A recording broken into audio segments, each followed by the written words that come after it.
Kadalasan, kapag umiibig ang isang tao, hindi maiwasang bigay ng bigay. Kaya napakalaking bagay para sa same-sex couples na hindi ba ikasal ang paglilinaw ng Korte Suprema sa usapin ng kanilang ari-arian. Para bigyan ng mukha ang balita, Mobile Journal Ivan Taring. Mahigit 2 dekada nang nagsasama sina CJ at Marlon. Nakabili na sila ng sasakyan at ngayon nagpapatayo sila ng bahay sa probinsya. Noon pa man, naka-mindset na raw sila na share sila sa mga bagay na naipundar nila na magkasama. Wala naman kasi kaming konsepto ng sa'yo ito, sa akin ito. So, pag-aari niya, pag-aari ko, pag-aari niya. So, very conjugal at family yung treatment namin sa isa't isa.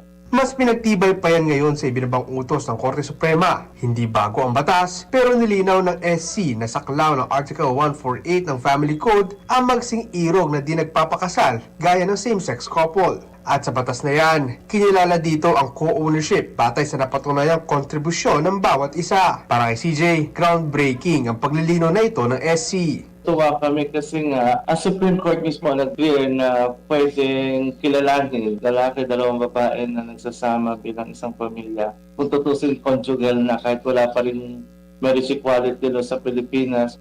Para sa mga same-sex couple, malaking bagay na ito kahit papaano. Na-recognize ng Korte Suprema ang kanilang karapatan sa isang pagsasama. Ang tanong na lang para sa kanila ngayon, kailan kaya sila mapapayagan na sila naman ay makasal sa Pilipinas? Mga kapatid, Mobile Journal Ivan Taring po hatid ang mukha ng balita. Pag-usapan pa natin itong landmark decision ng Korte Suprema para sa mga kapatid nating same-sex couples kasama si Mobile Journal Ivan Taringke. Ivan, ano ba ang hugot nitong desisyon ng SC? Ano pang detalye? Pops J, nagsimula ito dun sa 2 same-sex couple na naghiwalay. No? Pero at the same time, meron na silang property na naitayo. No? Meron silang bahay na naipatayo. So, Parang malinaw yung hatian, yun ba? tama ka dun, Pops J. So, basically, ang napag-usapan nila, ibebenta nila yung bahay para yung makukuhang pera doon, pagkahatian nila. Ano yun, 50-50 ba? 50-50, Pops J. Pero after all, nangyari, yung isa doon, hindi na tinuloy yung pagbebenta. Ayaw nang ituloy yung pagbebenta ng bahay at parang tinanggalan niya nung initiative yung partner niya na wala kang karapatan dito.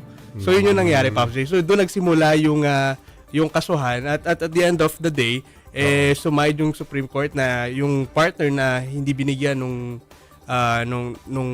ownership Ay may karapatan. Kalahati, Pops J. Ayun. So yun yung naging gist nung story to, Pops J. Okay, bukod sa same-sex couples, Ivan, kanino pa applicable ang batas na ito? Pops J, applicable to sa lahat. No matter kung ano yung gender. Dahil ito kasi, Pops J, part to nung family code. No, nasa, I believe, Article 148 to. No, dahil yung Article 147, Pops J, ang kinikater naman niya is yung couples na kasal. No, so, magkasunod lang sila, Pops J, pero at the same time, kinikater niya ito. So, ito nga, Pops J, yung naging basehan nung court ruling na ito. No, kaya naman yung kinatuyuan ng mga tao, at least may masasite na sila na legal basis. Ayun. Sa kanya, Pops J. Okay, Ivan, sabi mo kailangan ng proof of distribution, contribution. Anong klaseng mga pruweba ito? Usually, Pops J, no, may resibo or acknowledgement receipt, no? Doon kasi sa naging kaso, Pops J, merong acknowledgement receipt. Yung isang individual doon. So, yun yung pinanlaban niya na nag-contribute siya doon sa pagpapagawa. Kung wala naman siya nilabas sa pera, wala siya makukuha dapat. Yun yung naging dito, Pops J. No? Kung walang resibo. Kung walang resibo, kung walang acknowledgement, kung walang proof na nagbigay ka or tumulong ka. Hindi pwedeng verbal lang. Hindi pwede, Pops J, na verbal. Kasi ayun yung kailangan kasi written or printed. Correct. When it comes representa sa korte. Tama ka, Pops J, pag legally. Okay, Ivan, itong nakausap mong sina CJ at Marlon, meron ba silang mga papeles na magpapatunay na co-owners nga sila ng mga ari-ari ang binibili nila? Pops J, yung kanila yung sasakyan nila. No, yun kasi yung una nilang nabili, na ipundar. Oo. No, yung kanilang kanino sasakyan. nakarehistro? Hindi naman pwede sa dalawa. Sa akin, Pops, meron co-ownership, Ah, pwede yun. Meron yun, Oo, pwede oo, yun. oo. So, yun yung nangyayari sa kanila. Pero yung bahay naman na ipinapatayo, Pops, Okay. basically, yung lupa daw Oo. is doon sa partner niyang si Marlon. Okay. Pero yung bahay, na yung ginastos sa pagpapatayo, hati sila. kay CJ naman. Sa hati sila, Pops. Hati. So, may kita natin, Pops, na kahit papano, meron naman daw sila na itatabi na resibo, Pops. Sinabi rin ng SC decision, no, na kailangan kumilos ang political departments o ang Kongreso para masigurong napoproteksyonan ang mga salapi ng LGBTQ+ community. Isa lang ang pumapasok sa isip pag ganyang usapin, no? Ang SOGI Equality Bill, to SOGI Bill.